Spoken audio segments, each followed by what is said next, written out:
Hello guys, welcome back to my channel. అందరూ ఎలా ఉన్నారు? రీసెంట్గా మనకి ఏపీలో రేపు 13th మేలో ఎలక్షన్స్ అనేవి ఉన్నాయి. సో ఓటింగ్స్ అనేవి రేపే. సో అందరూ తప్పకుండా ఓట్స్ వేయాలని కోరుకుంటున్నా. ఎందుకు ఏంటి అనేది అండ్ నేను అలానే ఢిల్లీలో జరిగిన రాజకీయాల గురించి ఒక కంప్లీట్ లెంత్ వీడియో చేసి కామెంట్ బాక్స్ అండ్ డిస్క్రిప్షన్లో ఇచ్చా. తప్పకుండా అది విజిట్ చేయండి. అది చూసాక ఇది చూడండి, మీకు కంప్లీట్ డీటెయిల్స్ అర్థమవుతాయి. అండ్ అలానే ఈ వీడియో ఎండింగ్ వరకు స్కిప్ చేయకుండా చూడండి. అసలు మనం ఓటు ఎందుకు వేయాలి, ఇక్కడ ఏమేమి రాజకీయాలు జరుగుతున్నాయి అనేవి నేను మీకు క్లారిటీగా చెప్తాను. ఫస్ట్ థింగ్ వచ్చేసి లోక్సభ ఎలక్షన్స్ అనమాట. లాస్ట్ టైం జరిగిన ఎలక్షన్స్లో వైఎస్ జగన్మోహన్ రెడ్డి, చంద్రబాబు నాయుడు కొట్టుకునేవారు. ఈ లోపల జనసేన అని పార్టీ పెట్టి పవన్ కళ్యాణ్ వచ్చారు. అప్పుడు ఏమయ్యారంటే పీపుల్స్ 100% ఉన్న వాళ్ళు, అప్పటి వరకు 50 చంద్రబాబు నాయుడు, 50 ఏమంటారు వైఎస్ జగన్మోహన్ రెడ్డి వైపు ఉన్న వాళ్ళు అలా ఉన్నారు. జనసేన పార్టీ వచ్చాక ఒక 20% మెంబర్స్ ఏమో జనసేనకి వెళ్ళిపోయారు, 30% చంద్రబాబు నాయుడుకు ఉన్నారు, 50% ఓటర్ సపోర్ట్ ఏమో వైఎస్ జగన్మోహన్ రెడ్డికి ఉంది. సో ఏమవుతుంది, అప్పుడు వాళ్ళ అమ్మ చెల్లి సపోర్ట్ కూడా ఉంది వైఎస్ జగన్మోహన్ రెడ్డి దగ్గర. దుమ్ము రేగొట్టేశాడు. ఎందుకంటే రాజశేఖర్ రెడ్డి గారు చనిపోయిన తర్వాత వన్ ఆఫ్ ద పాదయాత్ర చేశాడు, మళ్ళీ సీఎం సీట్ కొట్టేశారు. సో 50% మెజారిటీతో ఆయన గెలిచారు. 30% మెజారిటీలో ఆయనకు కొన్ని సీట్లు వచ్చాయి. ఆ 20% మెజారిటీతో ఎక్కడా గెలవలేరు కదా. 20% వస్తే ఏ ప్లేస్, ఒకే ఒక్క ఆయనకి ఫుల్ ఓట్ వచ్చి ఒకే ఒక్క పర్సన్ జనసేన పార్టీ నుంచి అసెంబ్లీకి వెళ్ళారు. సో ఆఖరికి పవన్ కళ్యాణ్ గారిని కూడా రాలేకపోయారు. ఫ్యాన్ అప్పుడు అంత గట్టిగా తిరిగింది. లోకేష్ని అయితే దరిదాపులో అసెంబ్లీని కూడా చూడనివ్వలే. కాకపోతే ఆ జగన్ ఏదైతే సీఎం అయ్యాక చేసిన పనులు, ఫస్ట్ థింగ్ అవినాష్ రెడ్డి, వివేకానంద రెడ్డిని చంపడానికి అవినాష్ రెడ్డి, భారతి పూనుకున్నప్పుడు నో అని చెప్పలేదు జగన్మోహన్ రెడ్డి. సినిమా చూస్తాడు, ఇదంతా బయట టాక్, నేనేదో వాళ్ళు అనేది చెప్తున్నా, అది నిజమో కాదో అనేది సిబిఐ వాళ్ళకి, పోలీసుల వాళ్ళకి తెలియాలి. చంపేశారు. మా సునీత అన్నావిడ అనాథ అయిపోయారు. హార్ట్ అటాక్ అని చెప్పారు. తీరా చూస్తే గొడ్డలతో నరికి చంపేశారు. అండ్ ఫస్ట్ థింగ్ ఏంటంటే వైఎస్ భారతి అమ్మా నాన్న, అవినాష్ రెడ్డి అమ్మా నాన్న ఏంటంటే కుండ మార్పిడి పెళ్ళిళ్ళు చేసుకున్నారు. అవినాష్ రెడ్డి అమ్మ, భారతీ రెడ్డి నాన్న సొంత అన్నా చెల్లెళ్ళు. అలానే అవినాష్ రెడ్డి నాన్న, భారతీ రెడ్డి అమ్మ సొంత అన్నా చెల్లెలు. వాళ్ళిద్దరూ కొండ మార్పిడి పెళ్ళిళ్ళు చేసుకుంటాం వల్ల వీళ్ళిద్దరూ బావమరదలు. అవినాష్ రెడ్డికి ఎప్పటి నుంచో భారతిని చేసుకోవాలని ఇంట్రెస్ట్ ఉండేదంట. బట్ జగన్మోహన్ రెడ్డికి ఇచ్చి చేశారు. జగన్మోహన్ రెడ్డి తాతగారు, అవినాష్ రెడ్డి తాతగారు సొంత అన్న తమ్ముడు పిల్లలు. అలా ఆ రిలీజియన్ నుంచి వైఎస్ జగన్మోహన్ రెడ్డిని భారతిని చేసుకున్నారు. ఇది రిలేషన్. వాళ్ళిద్దరికీ ఎఫ్ఐఆర్ ఉందా లేదా అనేది ఆ దేవుడికే తెలియాలి. సో వీళ్ళని ఎంకరేజ్ చేసి ఇసుక ర్యాంపులు దుబ్బేయటం, మద్యపానం నిషేధం అని 60 రూపాయల మందును 300కి ఆయనే అమ్మేసుకుంటాం. ఎంత దారుణమైన లిక్కర్ స్కామ్. కేటీఆర్ కూతురునే లాక్కెళ్ళి ఢిల్లీలో పడేసింది సిబిఐ లిక్కర్ స్కామ్కి. ఇప్పుడు కనుక పొరపాటుని కూటమికి వెళ్తే నీ పరిస్థితి ఏం జగన్? మినిమం ఆలోచించుకోవాలి కదా. వాళ్ళు మాటలు వినేయటం కాదు కదా. స్థలాలు ఒరిజినల్ డాక్యుమెంట్లు వాళ్ళు పెట్టుకుంటారంట. అదేంటది, దాన్ని ఏమంటారు, జిరాక్స్ కాపీలు మనకి ఇస్తారు. దేనికవి జిరాక్స్ కాపీలు? బట్ ఇది సెంట్రల్ గవర్నమెంట్ నిర్ణయించేది, కానీ దానికి ఈడి పేర్లు ఈడి పెట్టుకోవడం కరెక్ట్ కాదు కదా. ఎక్కడ చూసినా బ్లూ పెయింట్లు వేసేటువంటి. రాజకీయం అంటే పెయింట్లు కుర్చీలు కాదు. రాజకీయం అంటే అవతల వాళ్ళని చూసుకుంటున్నామా లేదా, మీ జెండా రంగు మొత్తం అన్ని చోట్ల వేసామా లేదా, అది కాదు ఇక్కడ ఇంపార్టెంట్. విగ్రహాలు పెట్టామా లేదా అని ఇంపార్టెంట్. ఫ్రీడమ్ ఫైటర్స్కి విగ్రహం పెడితే అర్థం, రాజకీయ నాయకులకి దేనికి విగ్రహం? ఎవరు మంచోళ్ళని అందరూ నొక్కేవాళ్ళే కదా. సో ఇప్పుడు చంద్రబాబు నాయుడుకి నెక్స్ట్ వాళ్ళ కొడుకు నిలబడారు. సో ఇన్ని తప్పులు చేసిన జగన్ని ప్రజలు కూడా కొంచెం ఇంట్రెస్ట్ పోయింది. సో ఇప్పుడు చంద్రబాబు నాయుడు ఓట్లు చేయకూడదని జనసేనతో గత ఇన్నేళ్ల చరిత్రలో చంద్రబాబు నాయుడు ఎప్పుడూ చేయగల, బట్ జగన్మోహన్ రెడ్డి పంపాడు. అంటే ఎంత గట్టి పర్సనాలిటీ అని థింకింగ్ వచ్చింది ఆయనకు కూడా. సో అందుకని జనసేనతో చేతులు కలుపుకున్నారు. వాళ్ళు కూటమి ఏర్పాటు పడ్డారు, శరిసకం పంచుకున్నారు. ఈ లోపల ఏమైందంటే బీజేపీ డైరెక్ట్గా వైఎస్ఆర్సీపీని ఎదిరించలేదు. సో ఇక్కడ అంత బీజేపీ ఫుల్ ప్లెజ్గా అనేది ఆంధ్రప్రదేశ్లో వెళ్ళారు.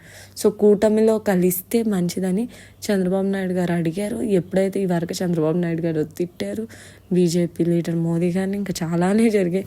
ఎంత విచిత్రాలు మన వాళ్ళకుండాలి. కాకపోతే వీళ్ళు ఇప్పుడు ముగ్గురు కూటమి కింద చేస్తున్నారు. వన్ సైడ్ వార్ కిందేమో వైఎస్ఆర్ జగన్మోహన్ రెడ్డి, ఇటేమో ముగ్గురు కూటమి, ఇంకొక వైపు ఏమో కాంగ్రెస్ నుంచి షర్మిల. నేనైతే ఎవరెన్నన్నా కడపలో షర్మిలానే గెలవాలి. వైఎస్ రాజశేఖర్ రెడ్డి సంపాదించుకున్న స్థలం, కానీ ఆయన ఎంతో మంచి చేశారు. చేయకుండా నేను జనాల్లో ఇంత ఆదరణ అనేది రాలేదు కదా. ఆయన మంచి చేశారు కాబట్టి ఆదరణ వచ్చింది. సో వాళ్ళ తమ్ముడిని చంపేసిన అవినాష్ రెడ్డి లేదా నా కోటేస్తారా అని అడిగిన షర్మిల. ఎవరెన్నన్నా షర్మిలకి కడప ఎమ్మెల్యే ఎట్టి సీట్ రావాలి. ఎందుకంటే గుణంలో ఆస్తులు ఇది దెబ్బలాట్లు ఉన్నాయి, అవన్నీ ఒక పక్కకి. గుణంలో మంచిది, నలుగురికి ఉన్న దాంట్లో సాయం చేస్తుంది.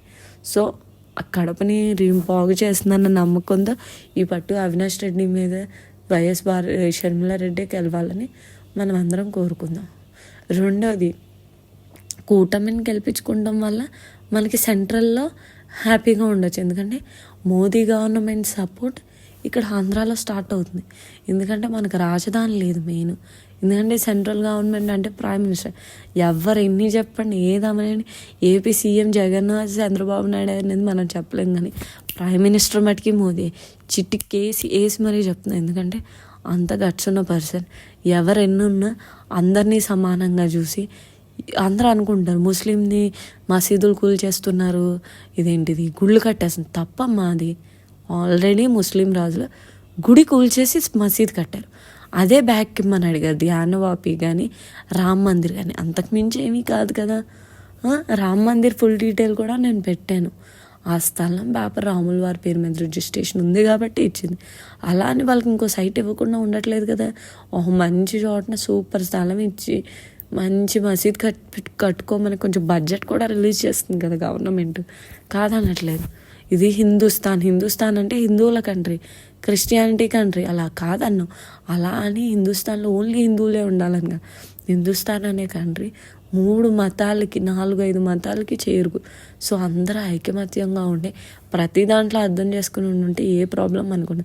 మోదీ గవర్నమెంట్ లేని వాళ్ళకి ప్రజెంట్ మీ ఎవరికి తెలియలేదు ఏంటంటే ఫ్యూచర్ డెవలప్మెంట్ మోదీ ఉంటేనే జరుగుతుంది. బయట కంట్రీస్కి రాహుల్ గాంధీ ప్రైమ్ మినిస్టర్ అనుకో, మన మొహం కూడా ఎవడో చూడు. మోదీ గారు కాబట్టి అందరూ కనీసం పట్టించుకుంటున్నారు బావు అని. అందుకు నేను చెప్తున్నాను అనమాట, మోదీ గారి గురించేనే మనం ఈ కూటమిని గెలిపించుకోవాలి. 2, మాకు ఇప్పుడు నేనున్న ఏరియాలో మాకు ఒక ఆయన ఉన్నారు, ఆయన YCP candidate, but he was good. మా ఏరియాని లో కాపులు అనమాట ఆయన, మేము రాజులం.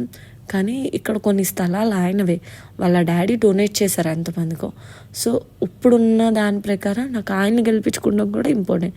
సో మన లోకల్ లీడర్ ఎవరు పర్ఫెక్ట్ అయితే వాళ్ళని కూటమిలో దాన్ని కూడా దృష్టిలో పెట్టుకుని మనకి ఎవరు మంచి చేయగలరు మన ఫ్యూచర్కి అని ఆలోచించుకునేయండి. నేను ఎంపీ ఓట్ బీజేపీకి వేసి ఎమ్మెల్యే ఓట్ వైసీపీకి ఇద్దామని అనుకున్నా. బట్ ఏమవుతుందో తెలియదు, కూటమిని గెలిపించుకోవాలని ఉంది. బై ద ఛాన్స్ అక్కడికి వెళ్ళాక నా మూడే మారిపోయి 2 నేను కూటమికి వేయచ్చు, లేదా 2 వైసీపీకి వేయచ్చు, లేకపోతే ఎటు వేయలేక నోటాకి వేయచ్చు. బట్ నోటా అయితే ఎవరొకరు కోట్ అయితే వేస్తాను. But every one should use vote హక్కు అనేది యూజ్ చేసుకోవాలి. అది ఎందుకు అంటే అన్రీజనబుల్ అని ఏం కాదు, ఎవరు ఎక్కడున్నా తప్పకుండా వచ్చి ఓటేయండి. నేను ఇప్పుడు పోస్ట్ చేసిన ఈ వీడియో ఇప్పుడే వాయిస్ ఓవర్ చెప్పి. సో ఏంటంటే నేను చెప్పొచ్చేది ఫైనల్గా, ఎవరు ఎంత దూరాల్లో ఉన్నా, ఫారెన్లో ఉన్న వాళ్ళకి మేబీ కుదరకపోవచ్చు, ముందరి నుంచి ప్లాన్ చేసుకుని రావాలి. మరి ఇలాంటివి కుదరలేని వాళ్ళని మనం ఏమీ చేయలేం.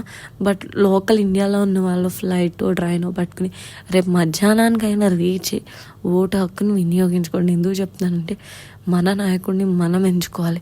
మనకి ఇక్కడ ఎవరు ఉపయోగపడతారు, ఎవరు ఏంటి అని. వాళ్ళదేముంది, అధికార పార్టీ ఏదైతే అందులో దూరేస్తారు. ఎమ్మెల్యేలు ఎంపీలు అటుదిటు ఇటుదటు మారుతూనే ఉంటారు వాళ్ళు, అదైనా అది కామన్. సో మనం మంచి చేస్తాడు మన దగ్గర ఉన్న లీడర్ అనే నమ్మకం ఉన్న వాళ్ళం అయితే వెయ్యండి. ఓటు హక్కుని యూజ్ చేసుకోండి.